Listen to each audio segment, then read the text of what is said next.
up, everybody? New Beast and Billions podcast. I'm with Brady Hiestand. What's up, man? How you doing? I'm doing good. How's training? It's doing good. Yeah, a little sweaty. Just got done with an hour and a half of some jiu-jitsu. Got some rolls in. Feeling good. Feeling ready for this podcast. Yeah, so you announced you're fighting on November, the week after the 19. UFC 282, I think. Yeah, November Yeah. 19th. Yep. Do you typically like longer training camps, or do you like shorter? It's like I don't really care because I'm training full time. So even in the off camp, I'm still training every day. I'm trying to get Right. better. I'm so young that I feel like when you're young like me, I can recover good. I can get all the work in and feel good. So might as well get as much training as I can.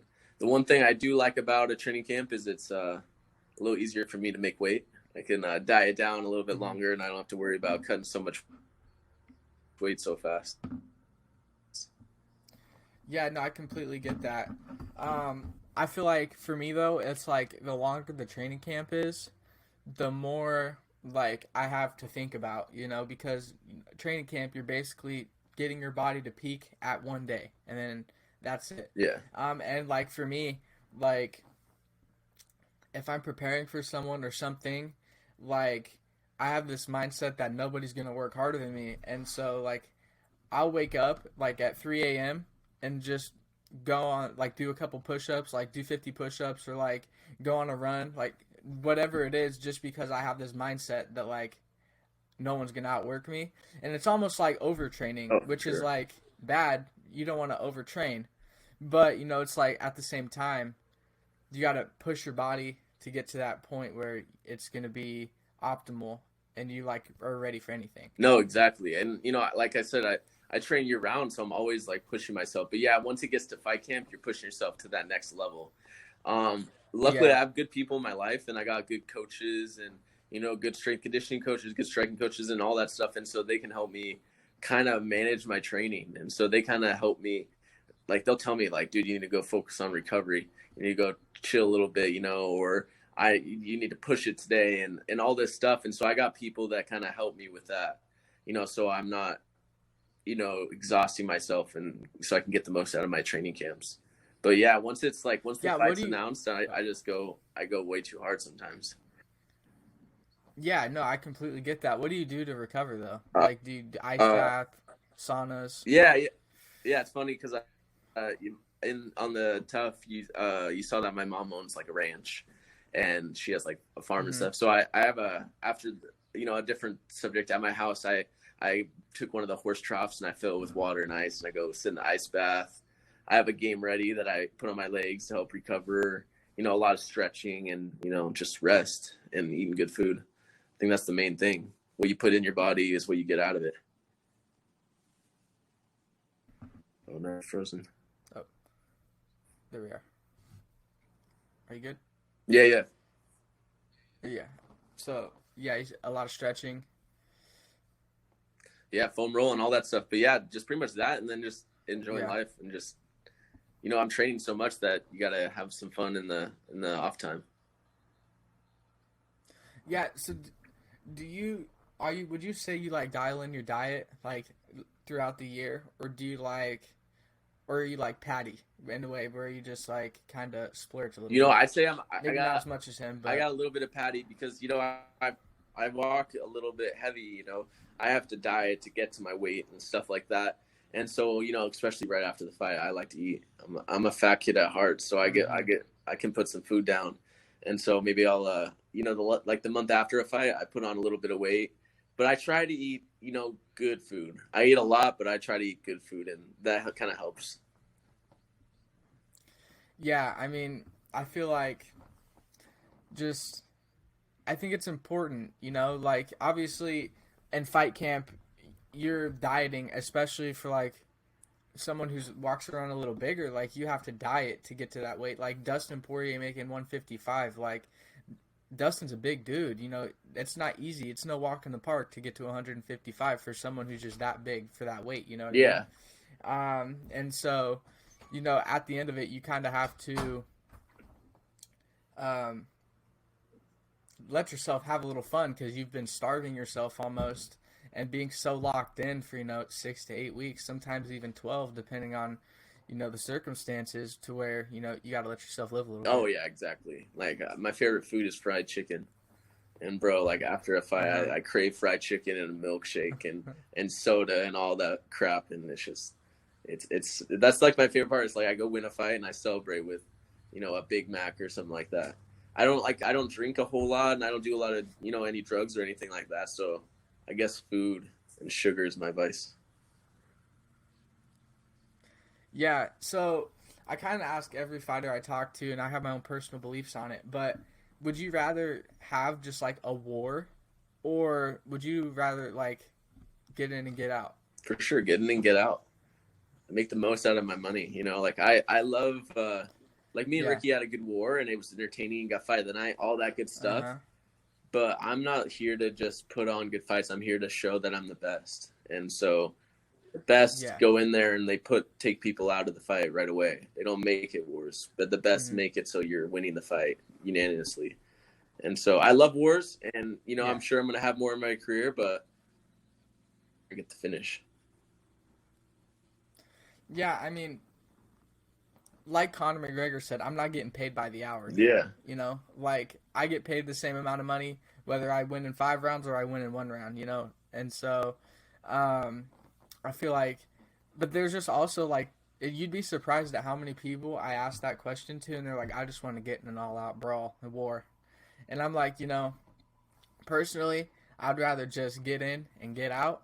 But I mean, I guess every once in a while, a war is fun. yeah, it's fun, and but the thing is, I don't want to be a vegetable when I leave the sport. I want to have Right? all my Yeah. brain cells. I want to be all the way there, and I want to have a good life after fighting. And you do that by not taking as much damage in your career. And so I train for that. Right. So as another thing in training, because like I know, like if you look at like the older days and you talk to like the older fighters, like even Forrest Griffin almost, like they talk about they basically when they went to the gym they got into a fight, like, and I feel like training's evolved to where you're most of those guys are losing brain cells in Yeah. training, not really even in the fight. They're losing it in training. So do you train differently? Our gym's pretty unique in the fact that I feel like we got kind of a small, tight knit crew, and so we got a lot of good guys, but there's not a whole lot of us, I guess. And so it's a lot more specialized. Like our practices are specialized to us, especially who's fighting. And so we definitely get down and we have hard sparring, but it's like it's controlled chaos. If that makes sense. Like Mm-hmm. we'll do it Yeah. like you know everyone steps off to the side of the mat and the coach sends two people in and it's like, okay, you're scrapping, you're going hard. But as soon as stuff gets hairy, you make sure you're watching and you're making sure both guys are safe. So it's kind of the thing where Mm-hmm. you get those hard sparring rounds, hard training, but no one's getting hurt. Yeah.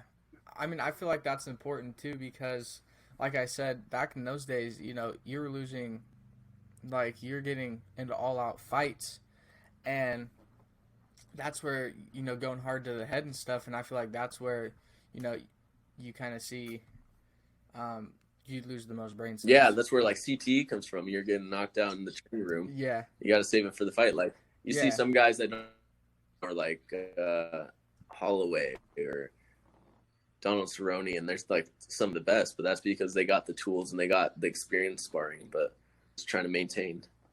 Which I think sparring is so important because I feel Yeah. like when I'm sparring, I feel like I get the rhythm, I get the timing, I get the intensity of a real fight, and then Hmm. so I think it's important, but I think it's good to have a controlled way, a good like smart way of doing it instead of just going in there and getting into brawls every day.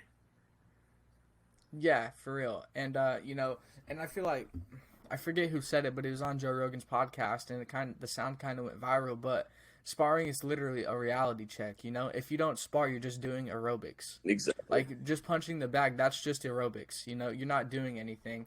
And I feel like it's crazy. People like Max Holloway who don't spar and still are really sharp. Yeah.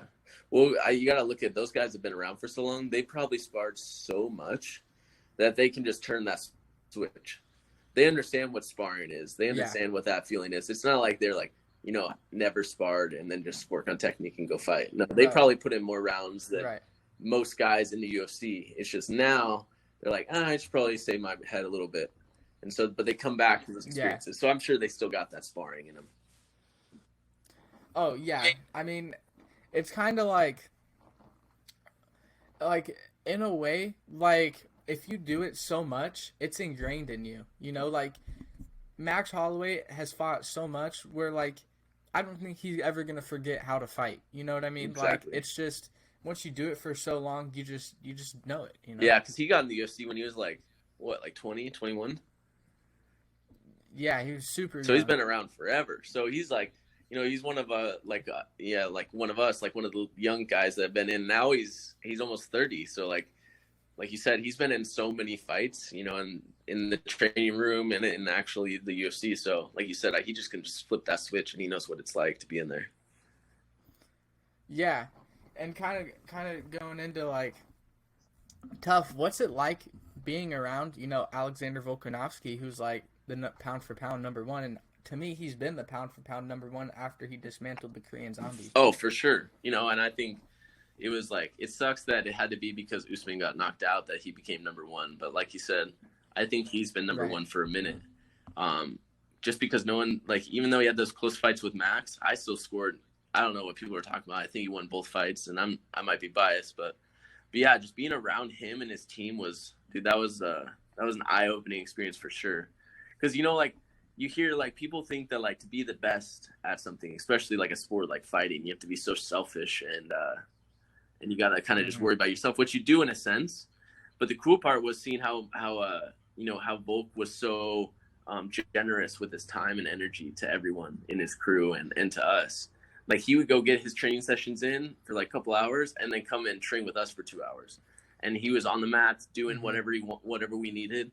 And it just showed that like you gotta put time into your team to be the best. And then you put the time in your team puts it back into you.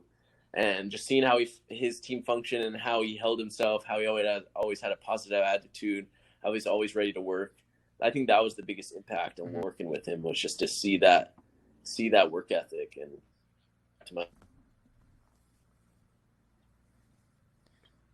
yeah, I mean, you can even see it in his fights, or like even the embedded. Like you can tell like that he takes it so serious, but at the same time, he's like a fun dude. Like even watching TUF, like I think it's just an Australian thing, because Australians, like they don't get offended by much, like they know how to have good fun, like I feel like here in America, if you do certain things, like people don't find it funny, but I feel like typically Australians find a lot of stuff funny, and they know how to take a joke almost. Oh, for sure. Like they talk, like him and his team talk so much shit to each other. They were just roasting each other the whole entire show, and they were like roasting like Volk was getting roasted by his whole team, and they were all just like talking. They called it banter. They were just bantering back and forth, which was super funny. Yeah. I mean, I just feel like, and then it's also like, and then you see him flip the switch. Like you got cooking with Volk, you got fun Volk, and then on fight night he just flips a switch, and then he's just ready to fight. I mean, him versus Ortega, that was an amazing fight, and I mean, I'm still trying to figure out every time I watch that fight. I'm trying to figure out how he got out of both of those submissions. Yeah, I know, it's crazy. Well, that's the thing, is he has no quit in him, and so if you give him, a centimeter, a millimeter, he's going to take it and keep fighting. And so I think with that choke, it was so tight, but Ortega just let up just the slightest, and he was finding a way, and he finally wiggled his way out of that submission, which was crazy to see. And people were talking about the guillotine, but dude, the craziest one was that triangle, because fucking Brian's name is T-City. That's his submission. That's what he does. Yeah. He triangles people. That's literally his nickname in the room, and he got out of that. And it was tight. He had the angle. He had everything. I don't even know. It's crazy to me. But that just shows how Volk never quits and doesn't give up. Yeah, and kind of the narrative on the show was Brian was late to everything. Yeah. Was that reality or? Yeah, no, that was true. He was late to everything. Because like that was the show. Yeah, Brian was cool. He seemed like a cool guy, but he was like, it almost like seemed like he was too cool for school. Like he wasn't ever on time. It was always Brian Yeah. Ortega's time. And like I said, for Volk, who's like such a generous dude and always, about his team, he always shows up on time, ready to work. It kind of pissed him off. And so it's kind of funny because we would get back to the house and we would talk to the other team, and they're like, yeah, Brian showed up an hour late to our practice. And we're like, damn, that sucks. And I mean, yeah, I mean, even if you look at like the first couple episodes, you thought like it was like Volk is gonna, like, I don't know, is Brian better coach than Volk? But then as time went on, you kind of saw how, I mean, Brian Battle. I love Brian Battle. I actually liked him a lot to win, but he was the last pick. Like I truly think that it would have been a little tougher for him to do what he did if he was on the other side. I just feel like Volk kind of in a way gave him specific tools to elevate him into winning that. No, I think Brian Battle fit with Volk's team perfectly because he has like such a funny, goofy personality. Yeah. I think it worked with the Australians. Yeah. And I don't think it would have worked with the cool guy Brian Ortega's team. Yeah, because it's funny because me and Brian were actually both the last pick on Team Volk. Right. And so we were the second to last pick overall because Vincent was the last pick, and then Cameron was the last pick of 185ers. So it was kind of, but yeah, like same with me. I was like, I wanted to be on Ortega's team because I feel like we fit better together. He was like, a tall, lanky grappler for the division. It's 145, and I felt like I fit in that crew. But after being on Volk's team, I'm so glad I didn't go to Ortega's. I'm so glad I got to meet Volk and be on his team and everything like that. Yeah, and I mean, it's crazy because, like, you look at Ortega, and obviously slick jiu-jitsu, amazing ground game and stuff. And then you look at who he has training him that. He has Gracie's in his corner teaching him jiu-jitsu. But then you look at Volk, and it's like to the blind eye, like to just like a casual eye, you think, the Gracies are just like it's superior. But then you look at Volk, I mean, Craig Jones is an amazing, like he was a part of the Danaher Death Squad when that was a thing. Like you got to be really damn good to be a part of that. Oh, for sure. And he is so crazy good. Like the reason why he has so much hype is because he's good. It's funny because my brother does jiu-jitsu. Yeah, exactly. My brother does jiu-jitsu too, and like he just does jiu-jitsu. So I get a lot of like that jiu-jitsu culture, and Craig Jones is the man, in jiu-jitsu. Mm-hmm. And so being on his team was really, really cool. Got to roll with him, got to pick his brain. And it's funny because he's kind of like Volk in a sense, where he's kind of like a laid back, kind of having a good time, not stressing, but still working hard when he needs to. And yeah, like you said, like he was a part of the Death Squad, so he's a beast on the mat. Yeah, I mean, I truly think that John Danaher is one of the best, really, MMA brains out there. I mean, because everyone thinks like he's just jiu-jitsu, but like he's a striking coach as well. Like he's a MMA coach. Like he does everything, and I truly think he's one of the best minds in the game. Oh, for sure. It's just like with anything. Like Volk says this a lot in his post-fight interviews. He's like, I'm just a normal guy. He just puts the work in. And John Danaher is the same way. He's just obsessed with the game, and like he's Gary Tonan's striking coach, but like he's just obsessed with the game. He invests all his time into this. He's like studying fights. He lives, eats, and breathes on the mat. And if you're doing that, no matter who you are, especially if you're a smart guy like him, you're gonna be the best.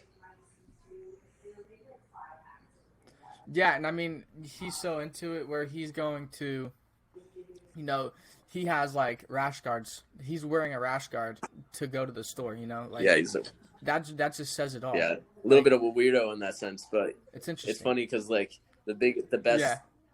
The people that are the best at something are always a little bit weird. You look at like Albert Einstein was like a complete like mess outside of his studies, or like, you see a lot of these guys like John Jones and Conor McGregor that outside of training, they're just getting into trouble and they're, messing stuff up all the time. But that's like the price you pay sometimes, you don't have to, but sometimes to be the best at something, there has to be a little bit of a screw loose. Oh, honestly. And I mean, even like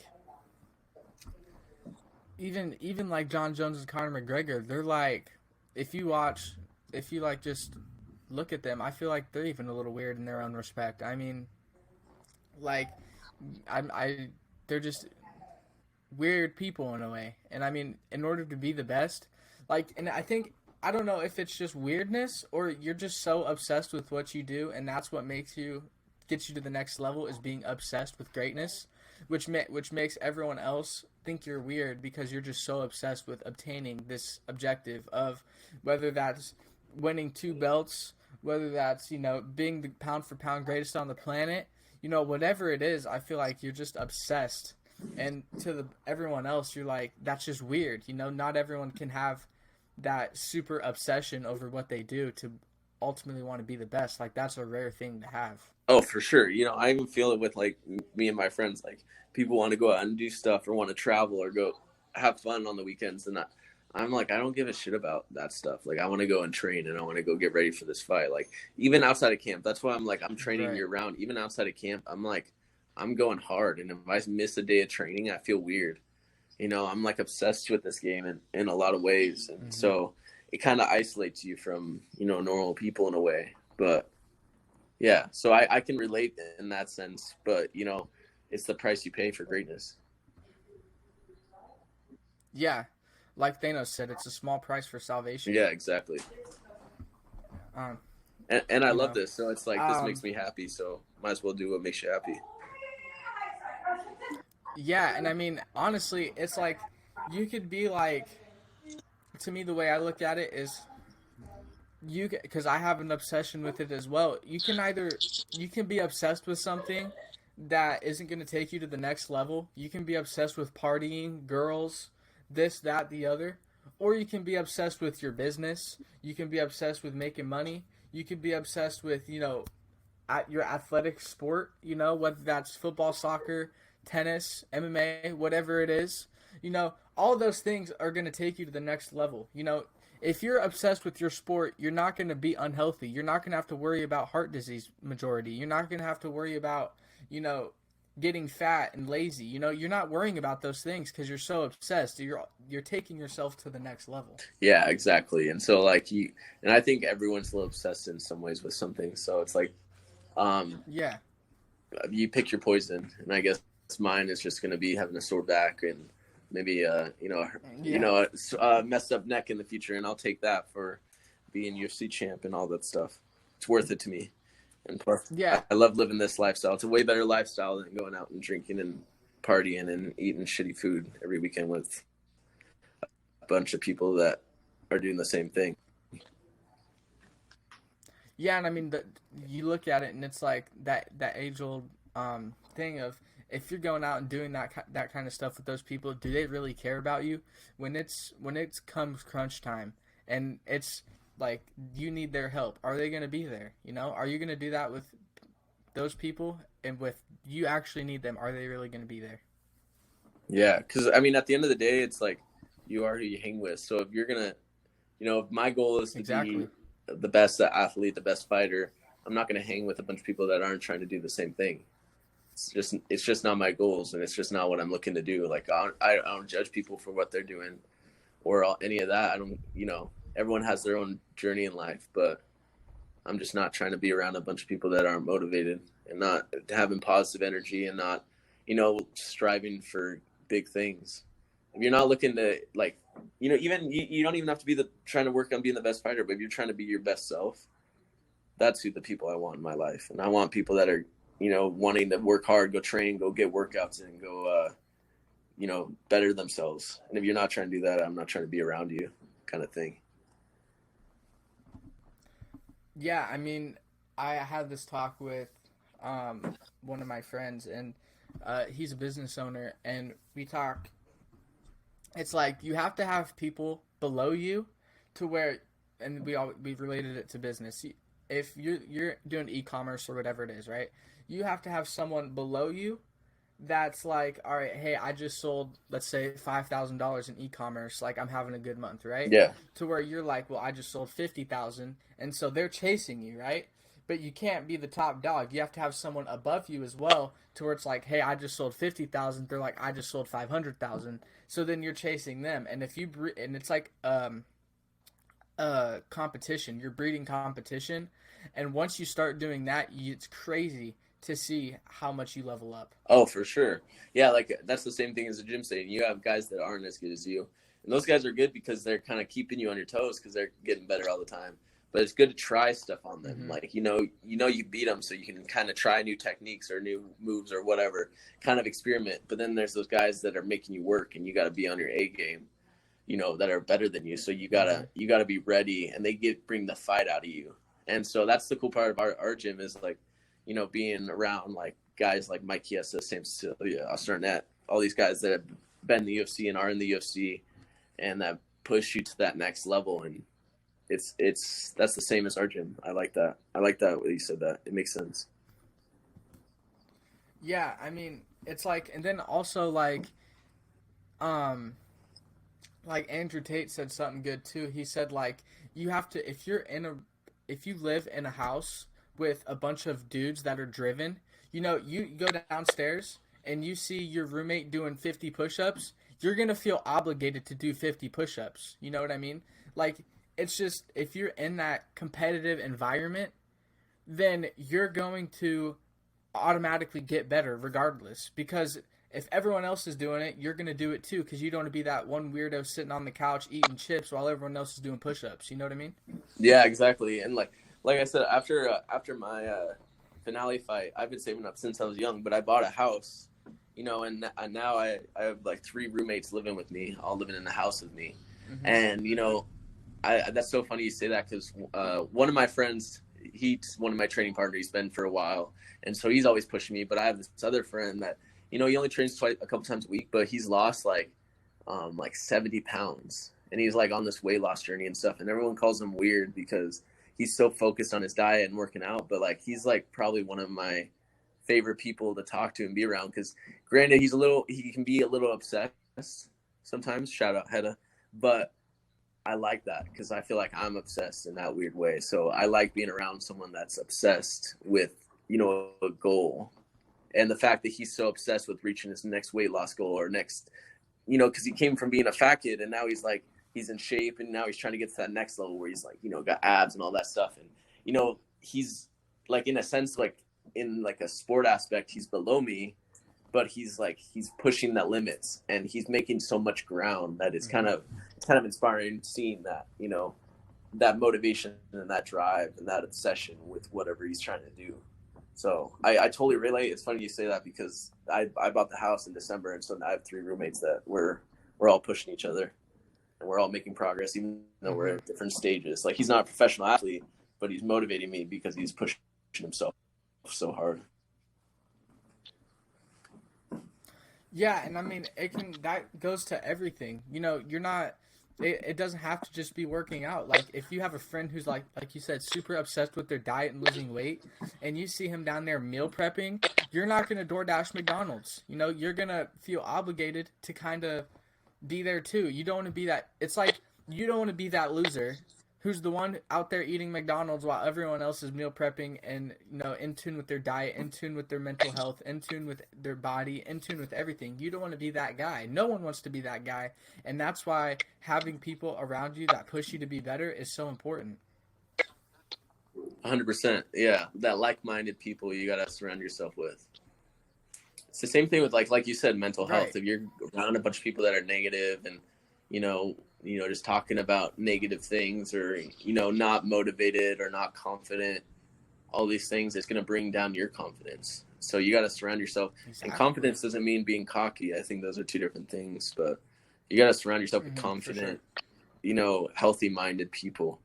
And if they're not, you need to kind of cut them off. Yeah, exactly. I mean, like it just you are who you surround yourself with. I mean, and you don't have to live with those people, but if you get FaceTime calls from your buddy saying, constantly that, oh, I'm just so sad, I'm just so this, I'm just so that, eventually it's going to start taking a toll on you. You know, you have to you have to be around people that are like calling you and telling you how great their life is, and then you'll start finding little things. It's Yeah. just you got to have people. It's you are who you surround yourself with, financially, mentally, physically, emotionally, everything. Yeah, exactly. And it's kind of one of those things. It's like another part to that is like people that just sit around and talk about other people. Like I don't like being around a bunch of people that just sit around and Yeah. talk about other people's, talking shit, talking down on other people. It's like I don't care what other people are doing. I want to Right. hear like what moves you're trying to make in your life or what you're trying to do and what Mm-hmm. things you're trying to accomplish. Or talking good like what other people have accomplished. Because if you focus on the negative or what Yeah. someone else is doing wrong, it's just not filling your life with positive, growth minded stuff. So I think I like that. Yeah, I mean, I just think it's really important, especially if you're trying to be a professional athlete or like even like a fighter, because I feel like as a fighter, you have it's just different. Like I grew up playing football. Like I could go and eat McDonald's and drink an Arizona sweet tea before practice and be perfectly fine. But if I do that in a fight camp or before an actual training session, I'm going to be throwing up. It just doesn't happen like that. You just can't really do that. Being a fighter, like I always say, me and a bunch of my buddies, we always talk about how we're just modern day gladiators at the end of the day. We can't fight to the death anymore, so we're just gonna fight until someone goes to sleep or the bell rings. You know what I mean? Like, it literally modern day gladiators is what we are, and you have to treat it like that. It's the most primal thing you can get as a human, and without getting in trouble. Yeah. And it's just you have to treat it as that. Yeah. Well, and it makes it real. You see a guy training that's, like you said, Brandon Moreno, who's a world champ, or a guy like he has this top 5 in the UFC, and you see them training, it just makes it more real, and it feels like it's obtainable because you see where they came from and what they're doing, and you can kind of, like you said, pick their brain, kind of see what's the steps to get to that level, what you need to do, like the sacrifice you need to make. Right. You know, and it's just like you see people with like a mentor like that, they typically rise to the top a little quicker. Um, because like I talked with For AJ sure. Fletcher a couple of weeks ago, and he's obviously has Dustin Poirier, kind of mentoring him and helping him, and he's like, it's just different. When you see your mentor fight for a world championship, it's just different. When you see, you know, that belt in your gym, it's different. You know, when you have a guy who's been Yeah, there, it's just different. It's reality. exactly. Like when I like going and hanging out with Juliana and then going to Yeah, see her fight and beat Amanda Nunes, who's the GOAT for world title. And then she brings the belt back to the gym. yeah. I mean, and I still think Amanda Nunes and Juliana Pena too is probably one of the best female fights I've ever seen. Dude, that was a war. Like obviously you give it to Amanda, but you That can't was say an that Juliana absolute wasn't war. fighting to the very end. Yeah, I mean, tougher than a $2 steak, what she said. But dude, I know that was I just, the best caption you could do right after. yeah, I mean, and it's like she threw up like 47 submission attempts each round, and it's like that's just crazy. Like, and there's just like a few of them. I feel like if you watch the fight, I mean, I know you have. It's like you look at it and you're like, you can tell Amanda wanted no part of that of the ground game, like when they were still dry. But once they got sweaty and she knew she can maybe take a few risks and get out of it, because that's what happens when you're sweaty. Um, she engaged, but if they weren't sweaty, Juliana could have finished that fight a few times. I mean, she had an armbar. I mean, she had some solid submission attempts in there that she could have potentially finished. Yeah, for sure. That armbar was so tight. I saw that and I was like, oh, she's got her, she got her. And I don't know how Amanda slipped out of it. That was crazy. Yeah, and I mean, it's just crazy because you. It's crazy to see because like the first time they fought, nobody in the world thought Juliana would even stand a chance. Like Amanda, the way she knocked out Cyborg, the way she's done all these people, it's just like Amanda's Amanda. But the way Juliana took the fight to Amanda, that's just so impressive. And beat her, and then obviously Amanda got her revenge, and I slightly think it's different than like what we saw a couple weeks ago with Usman, because Usman was dominating like that whole fight. He was up 3-1 easily without a shadow of a doubt. And he was gonna win the fourth round. He was about to be 4-1, but he slipped right when he should have went left. Yeah, exactly. Well, and I think like the thing is like with Juliana, I feel like it's deserving of a trilogy. People are like not like discrediting it, but if you look at the fight, I feel like Juliana won the first fight more decisively than Amanda won the second fight, because it was a finish. She went out there and she beat her up and choked her out and made her tap. And then Amanda came back and obviously had a dominant performance. Yeah, made her quit. I agree. I think, but Juliana's in there. Like, if it kept going, you don't know who's going to come out of there alive. Like, if you're going it to the death, who wins? Mm-hmm. You still don't really know. But, in the first fight, Juliana killed her. Like, if that was real life, she died. So I think it deserves a sure. trilogy fight. I agree. And I mean, say it now, Dana. We need that trilogy fight. Like that, yeah, we need that trilogy fight. And I think, it's just how you have a war like that in the second one, and then you made Amanda Nunes quit in the first one. That's really what it was. When you tap, you quit. Yeah. It's just, how did you sit here and say you don't deserve that? Now, if it was like, I feel like if it was like, I don't know, like I feel like Leon versus Usman was the first ever fight, right? They didn't fight before. That was first, and he knocked him out. And then Usman came back and dominated him 5 rounds to 0.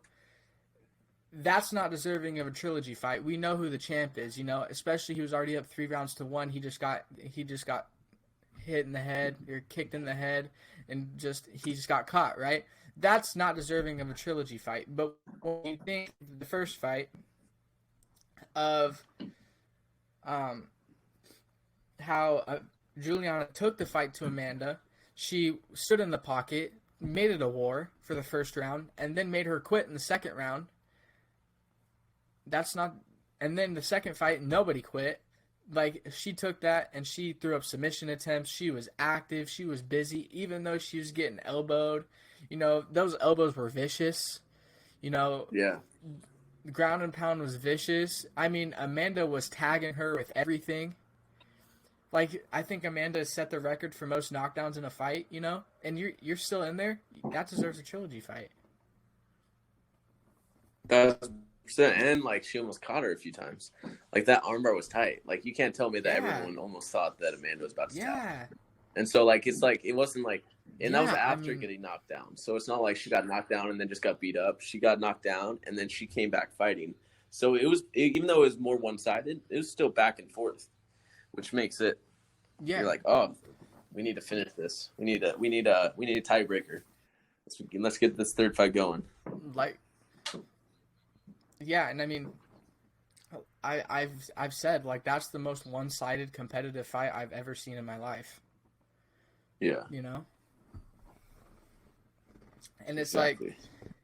Like, what do you, and like the way they handle it, like, especially Usman, like, he's handled this loss like a true champion. I mean, he went on Joe Rogan's podcast after, and how many people, are going to get knocked out and go on Joe Rogan's podcast after and talk about it, and post memes about themselves. That just takes a different human, Well, yeah, that's just this confidence. He knows, like, because, you got to have a little confidence because you're winning the whole fight and you made one mistake. That's the name of this game. It's like, shit happens. And, you can be on the whole fight like he was and then make one mistake and you get knocked out. But he's still on top, and he comes back, and, I have him probably winning the rematch just because he's he was so dominant in the first fight. He gets his rematch, he wins his fight, and then he's back on his roll again. And that just shows that he has so much confidence in himself to get back in there and win again. And if you have that much confidence, then how are you going to be down for too long? You just learn from it. Exactly. And I mean, what if Leon pulls it off? You know? Yeah, that would be crazy. Because then it's like you can't. Usman has to go back and climb the rankings again. Yeah. Because do you think he's not just going to get another rematch. Do you think Usman would be able to go to like 205 and beat Yuri and Jan? No, I don't think so. I think he's such a physical fighter. You know, he wins a lot with his wrestling and his physicality, and he's good. But, you know, once you get to those big guys, you think he's going to he's going to be more physical than Yuri or Jan or, you know, Glover Teixeira. You think he's going to out-wrestle Glover Teixeira? I don't think so. I just think those guys are too big. And so I just don't, you know, his striking's good, but I just don't think he's able to do that. Skip 2 weight classes. You know, I can see him having some success at 185, but, you know, 205 I think just too much. I mean, he said on Joe Rogan's podcast he walks around 200, 205, I think, something like that. So, like, if he's walking around at 205, you got to think. Like, DC was 260 when he was fighting at light heavyweight. When he got to 240, he felt close, you know? Like, those are big dudes. And I'm not saying everyone walks around 260 like DC did, but, you know, those are big dudes. John Jones is a big dude, you know, and I know he's heavyweight now. Well, proclaimed to be heavyweight anyway. You know, those are big dudes. Yeah. Exactly. So it's like, you know, even like the next like 10 pounds is a lot. Like I grapple with a lot of 45ers, and you just feel the difference going from a 35er to a 45er, let alone when you're up in those weight classes, because those weight classes aren't going by 10 pounds. 170 to 205, that's 35 pounds. And so a lot of, like you said, a lot of those guys are cutting from like 240. It's just, that's just not worth it. But, you know, let's see. I would definitely watch the fight if he did it. Oh, for sure. And I mean, and I'm not saying it's completely impossible, you know? Like, it's not impossible, but, you know, I just don't think it's like a stylistic matchup. But I can say this. I'd much rather that than watch him box Canelo. I'd much rather that than watch him box Canelo.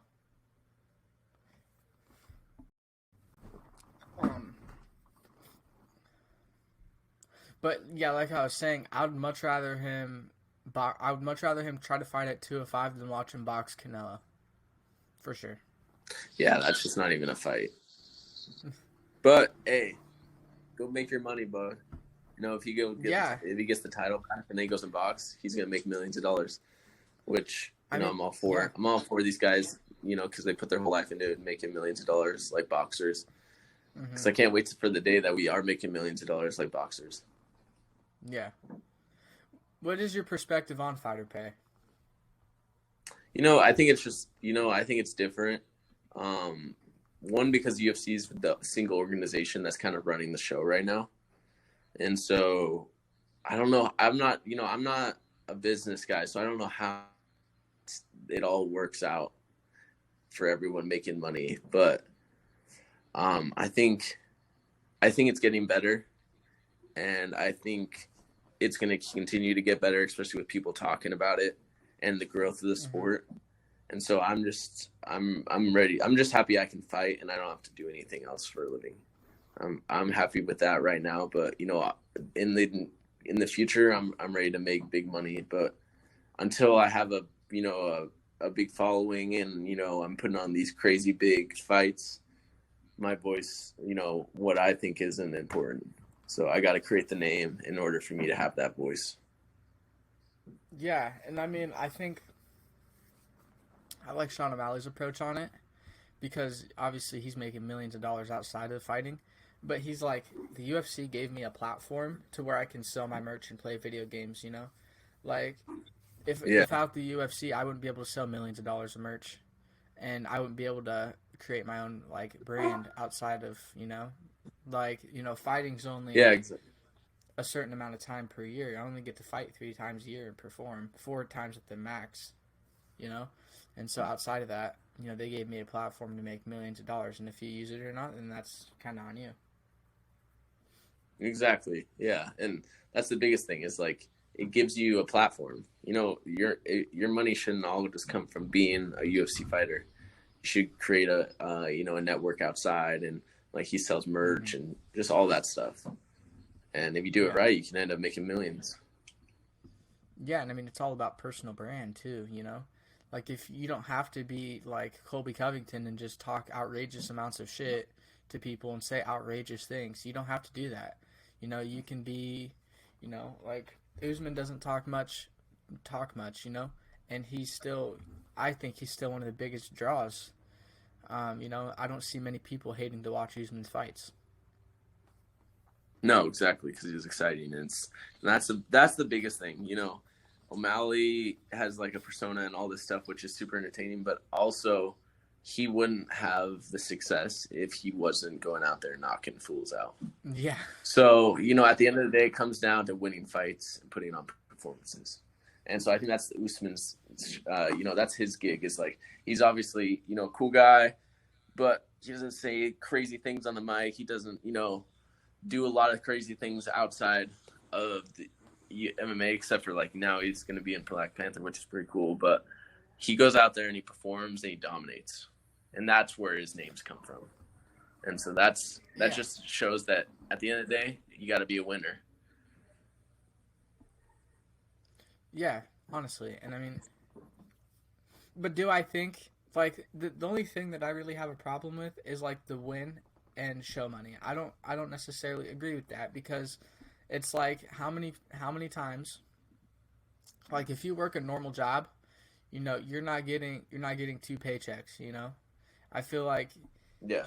in a way, I feel like if you show up and you fight, you deserve your money, you know? Yeah, that's true. I agree. I agree. Yeah, like if you, especially because it's usually half and half.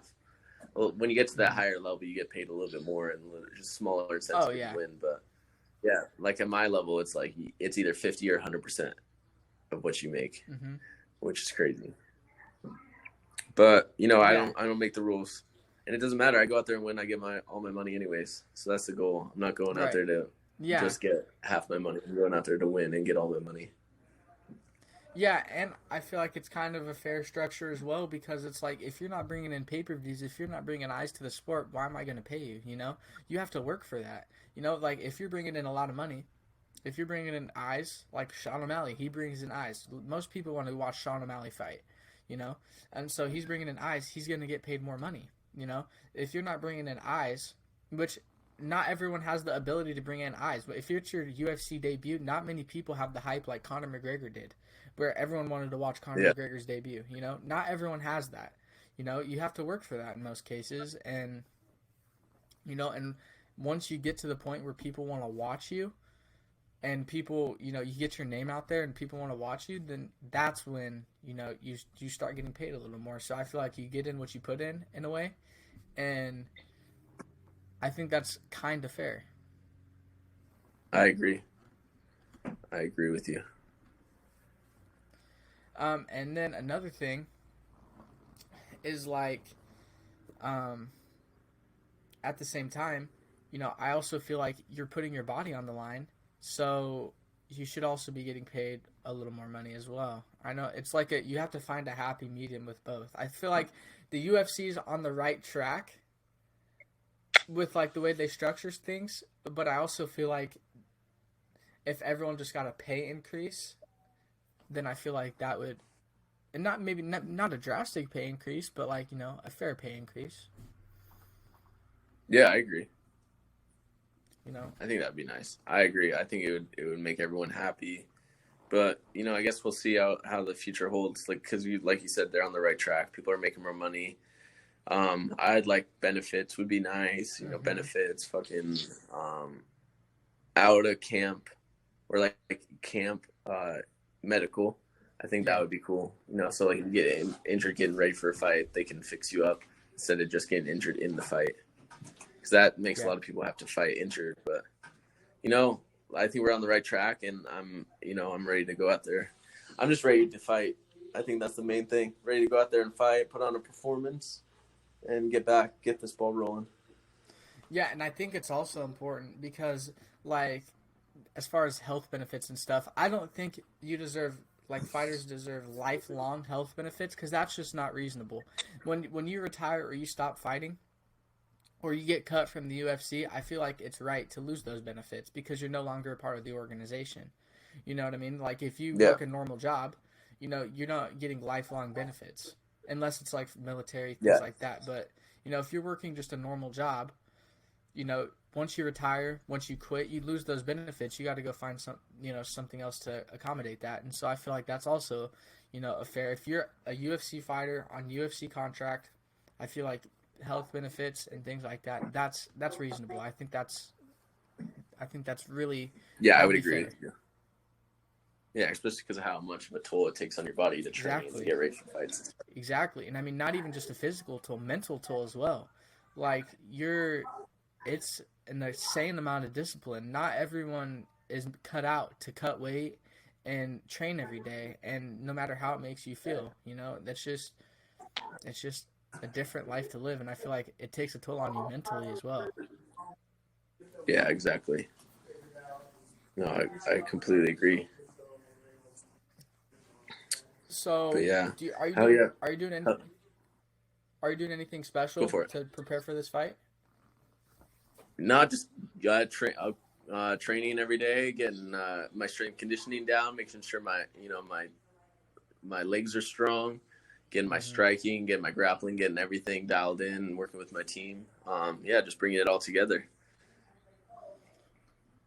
When do you cut weight progressively through camp, or do you just do one big cut?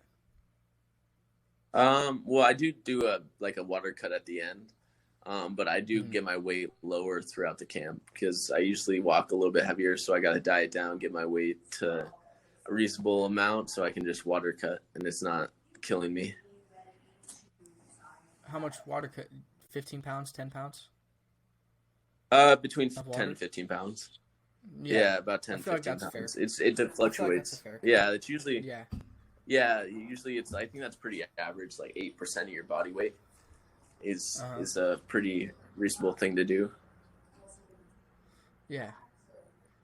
Do you think you could ever make 25? Fuck no, hell no. I think I'm like right at the perfect weight for 35. I don't think I Mm-hmm. could do. No, I know I couldn't do 25. Would you ever go up to 45? I think maybe in the future at some point. I feel like because I'm so young, I just turned 23. Mm-hmm. When I get older, people tell me all the time how you just get heavier and denser and whatever. So I think at some point it's going to be necessary, but um, you never know. I guess we'll see. We'll see what my body does. I mean, you look at people like Jose Aldo. I mean, he was like killing himself to make 45, and then all of a sudden he makes 35 perfectly fine. Yeah, that's because he said he had a dietitian and stuff, and he's finally starting eating right and making sure his diet's dialed in.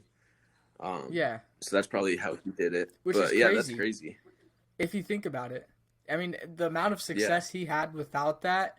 I mean, pound for pound, great. You know, I don't know. I have yeah, two that's more pretty questions crazy. for you, and then I'll let you go. So Okay. I ask fighters these two questions every time. So, would you rather knock someone out unconscious, choke them out, or make them pay for 5 rounds? Ooh.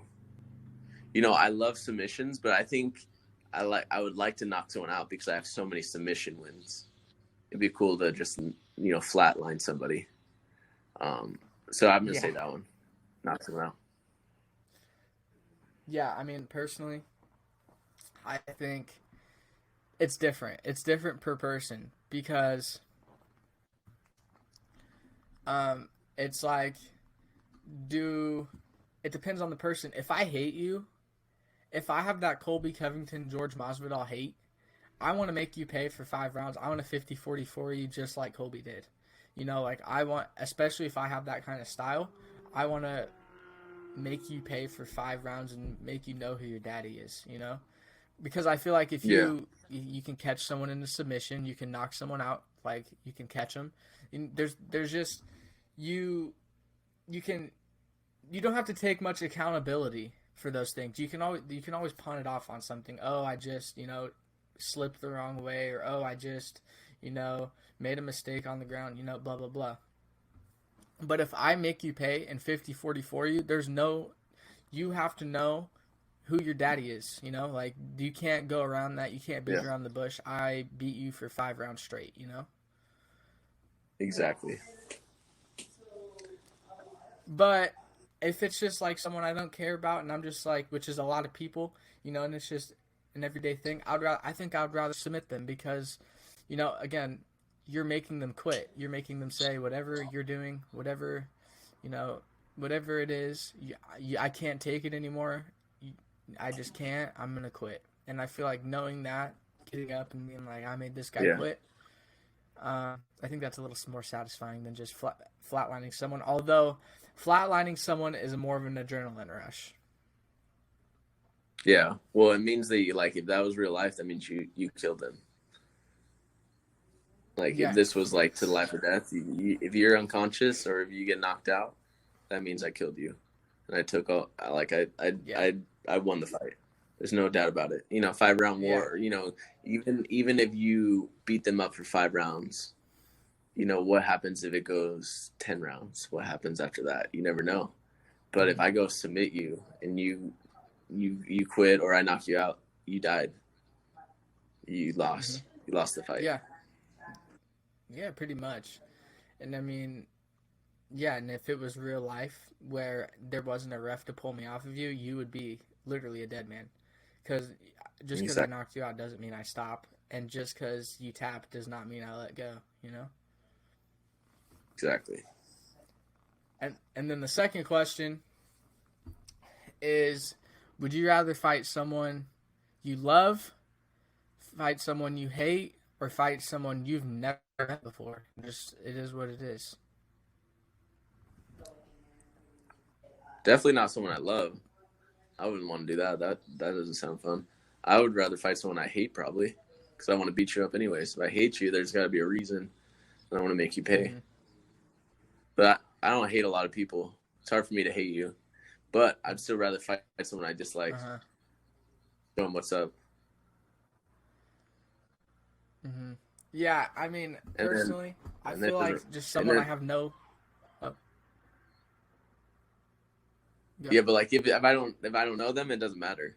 I would fight you. It's like it doesn't make Exactly. me want to fight you any more, any less. It's all depending on the money and what I gain from it. Right.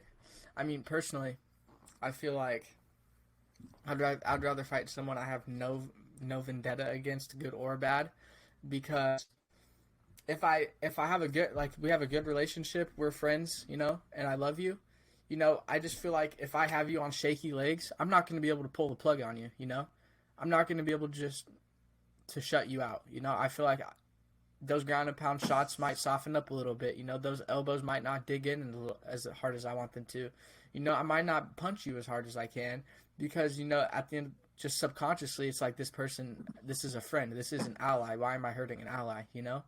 And then if Yeah, I'm fighting someone I hate, then, you kind of, they hit you with a shot or, whatever. And then you're like, oh, I got to shut this motherfucker's lights out, like then you start getting angry, and then you start just um, overcompensating, and you start giving them opportunities to counterpunch you, and you start making mistakes because you hate them and you just want to hurt them, and to where then you end up getting knocked out or getting beat up, whatever it is. So I'd rather have I've never met this person. I have no vendetta, good or bad, against them because, I'm not going to, like, go out of my way to try to hurt them in a way. Like, I'm not going to, like, try to hit them as hard as I can with everything like I would with someone I hate. and I also will be able to pull the plug on him if I have him on shaky legs and it's time to finish the fight. You know what I mean? Yeah, exactly. No, I agree.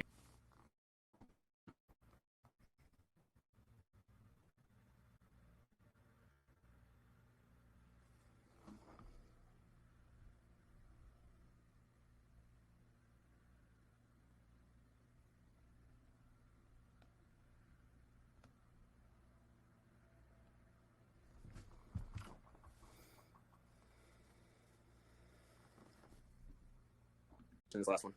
Yeah, yeah. So I'm just gonna record and then count out. So thank you guys for watching. Brady, thank you for coming on, bro. I hope to have you on again. I mean, I really enjoyed the conversation. I feel like we had a great conversation, and I wish you nothing but the best, man. And like I said, maybe after November 19th, you can come back on. Yeah, let's talk more, brother. I appreciate your time, and then yeah, it was good talking to you. Good chopping it up. Yeah. Let's get together Yeah, soon. for I real. appreciate it. Yeah, I'm so down. And if you're ever in Kansas City, hit me up and we can hang out. But yeah, thank you guys, everyone, for watching. Make sure to like, share, subscribe, all that fun stuff. Brady, thank you for your time, and I'll see you